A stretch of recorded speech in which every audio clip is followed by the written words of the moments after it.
ನೀವು ಇತ್ತೀಚೆಗೆ ಇನ್ಸ್ಟಾಗ್ರಾಮ್ ಒಳಗ ಒಂದು ಟ್ರೆಂಡ್ ಅನ್ನ ನೋಡಿರ್ಬೋದು. Born to do this, force to do that ಅಂತ ಹೇಳಿ. ಇದನ್ನ ಮಾಡ್ಲಿಕ್ಕೆ ಹುಟ್ಟಿದ್ದೆ, ಆದ್ರೆ ಅದನ್ನ ಮಾಡ್ಲಿಕ್ಕೆ ನನಗೆ ಒತ್ತಾಯಿಸಲಾಯಿತು ಅಂತ ಹೇಳಿ. ನಾನು ಮ್ಯೂಸಿಕ್ ಮಾಡ್ಲಿಕ್ಕೆ ಹುಟ್ಟಿದ್ದೆ, ಆದ್ರೆ ಕೋಡಿಂಗ್ ಬರೀಲಿಕ್ಕೆ ಒತ್ತಾಯಿಸಲಾಯಿತು. ಪ್ರವಾಸ ಮಾಡ್ಲಿಕ್ಕೆ ಹುಟ್ಟಿದ್ದೆ, ಆದ್ರೆ ಮೀಟಿಂಗ್ ಒಳಗ ಕೂಡ್ಲಿಕ್ಕೆ ಒತ್ತಾಯಿಸಲಾಯಿತು. ಕಲೆಯನ್ನ ಸೃಷ್ಟಿಸ್ಲಿಕ್ಕೆ ಹುಟ್ಟಿದ್ದೆ, ಆದ್ರೆ ಕೆಲವು ವರ್ಷಗಳ ನಂತರ ಕಾಂಪಿಟೇಟಿವ್ ಎಕ್ಸಾಮ್ಸ್ ಬರೀರಿ ಅಂತ ಹೇಳಿ ನನಗೆ ಒತ್ತಾಯಿಸಲಾಯಿತು. ಜನ ಈ ಮೀಮ್ಸ್ ಅನ್ನ ತಮಾಷೆಗಾಗಿ ಹಂಚಿಕೊಳ್ತಾರ. ನಾವು ನಗತೀವಿ, ಸ್ನೇಹಿತರಿಗೆ ಕಳಿಸ್ತೀವಿ, ಮತ್ತೆ ಮುಂದೆ ಹೋಗ್ತೀವಿ.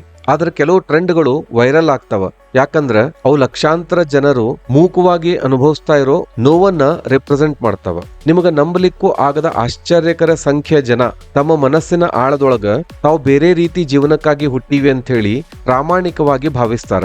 ಅದು ಬರೀ ಈಸಿ ಲೈಫ್ ಅಂತ ಆಗಿರ್ಬೇಕಿಲ್ಲ, ಆದ್ರೆ ಡಿಫ್ರೆಂಟ್ ಆಗಿರ್ಬೇಕು ಅಂತ.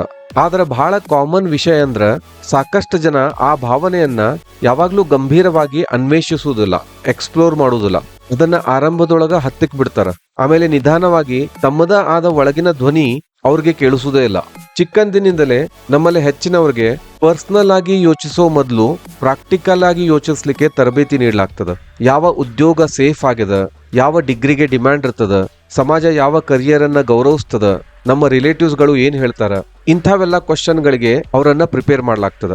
ಯಾರು ಯುವಕರಿಗೆ ಈ ರೀತಿ ಕೇಳುವುದಿಲ್ಲ, ಯಾವ ರೀತಿ ಕೆಲಸ ಮಾಡಿದ್ರ ನೀವು ಸಮಯವನ್ನ ಮರಿಬಹುದು, ನಿಮಗೆ ಸ್ವಾಭಾವಿಕವಾಗಿ ಯಾವುದರ ಬಗ್ಗೆ ಕುತೂಹಲ ಅದ, ನೀವು ಯಾವ ರೀತಿ ಪ್ರಾಬ್ಲಮ್ಸ್ ಗಳನ್ನ ಸಾಲ್ವ್ ಮಾಡ್ಲಿಕ್ಕೆ ಇಷ್ಟಪಡ್ತೀರಿ, ಇಂಥ ಕ್ವಶನ್ಗಳು ಬಹಳ ಕಡಿಮೆ. ಮತ್ತ ಅದ ಕಾರಣಕ್ಕಾಗಿ ಅನೇಕ ಜನ ಹೊರಗಿನಿಂದ ಸಕ್ಸಸ್ಫುಲ್ ಆಗಿ ಕಾಣೋ, ಆದ್ರೆ ಇಮೋಷನಲ್ ಆಗಿ ಒಳಗಿನಿಂದ ಯಾವುದೇ ಕನೆಕ್ಷನ್ ಇಲ್ಲದ ಜೀವನವನ್ನ ನಡೆಸ್ತಾರ. ನಾನು ಒಂದು ವಿಷಯವನ್ನ ನಿಮಗೆ ಸ್ಪಷ್ಟಪಡಿಸ್ತೀನಿ. ನಿಮ್ಮ ಪ್ಯಾಷನ್ ಅನ್ನ ಕಂಡುಕೊಳ್ರಿ ಅಂತಂದ್ರ ಹಾರ್ಡ್ ವರ್ಕ್ ಇಂದ ತಪ್ಪಿಸ್ಕೊಳ್ಳುವುದು ಅಂತಲ್ಲ. ಒಬ್ಬ ಪ್ಯಾಷನ್ ಇರೋ ಫಿಲ್ಮ್ ಮೇಕರ್ ಅದನ್ನ ಕಷ್ಟಪಟ್ಟು ಮಾಡ್ತಾನ. ಒಬ್ಬ ಕ್ರಿಕೆಟ್ ಪ್ಲೇಯರ್ ಅಥವಾ ಅಥ್ಲೀಟ್ ಕಷ್ಟಪಟ್ಟು ಪ್ರಾಕ್ಟೀಸ್ ಮಾಡ್ತಾನ. ಒಬ್ಬ ಶೆಫ್ ದಿನ ರಾತ್ರಿ ದುಡಿತಾನ. ಒಬ್ಬ ರೈಟರ್ ತಾಸುಗಟ್ಲೆ ಕಾದಂಬರಿನ ಬರೀತಾನ. ಆದ್ರ ಕೆಲಸ ಮಾಡಿ ಮಾಡಿ ಸುಸ್ತಾಗುವುದಕ್ಕೂ ಆಮೇಲೆ ಸಂಪೂರ್ಣವಾಗಿ ನಿಸ್ತೇಜರಾಗುವುದಕ್ಕೂ ವ್ಯತ್ಯಾಸ ಅದ.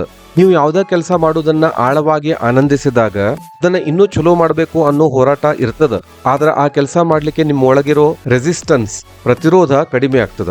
ಯಾರಿಗಾದ್ರೂ ಫೋಟೋಗ್ರಫಿ ಇಷ್ಟ ಅಂತಂದ್ರ ಅವರು ಕ್ಯಾಮ್ರಾಗಳ ಬಗ್ಗೆ ತಂತಾನೆ ಕಲಿತಾರ. ಯಾರು ಅವರನ್ನ ಒತ್ತಾಯಿಸಬೇಕಾಗಿಲ್ಲ.